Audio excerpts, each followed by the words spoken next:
Hey y'all, I want to drop a live Sunday reflection only because I think it is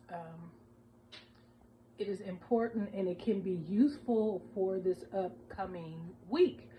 It is Thanksgiving, and I know this time of year there are a lot of us who suffer major loss in this particular holiday season, and so whether it's fresh or some have mixed like me. I have the year of my mother's death, and then I have also my husband's death 10 years ago is this exact season. And so this season can be complicated.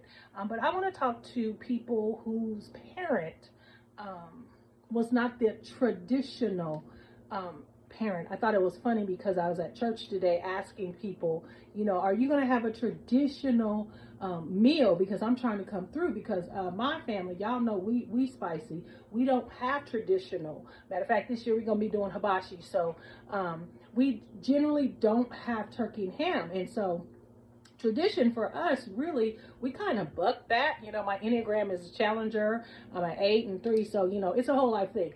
But I want to talk about us whose parents were not the traditional parent. We didn't get the traditional upbringing, and so it's hard for you to give thanks about your parents. So my mother did not traditionally raise us. Matter of fact, there was some separation between us because she had some health and mental health challenges. And so this beautiful woman, to the outside eye, seems like she didn't raise me. But let me tell you what this woman gave me. She gave me a strength and a tenacity and a grit. She never stopped. She fought through and was spicy through all. On her deathbed, this is what God showed me, and I want to give to you.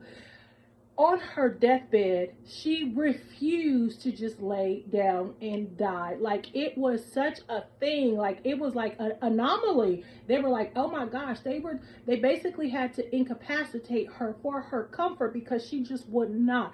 Up into her deathbed, she was up walking. She refused to just lay down. And so, okay, she may not have raised me on a day-to-day basis, but what she got to impart into me was a strength and a tenacity that no situation or circumstance can break me. She gave me a sense of a self, to be who you are, even if it's different, even if it won't be perceived well. You see, this lady may not have raised me day to day, but she raised up a woman in me that for such a time as this, I would be able to handle whatever comes my way. I would be able to not just survive, but to thrive in spite of situations.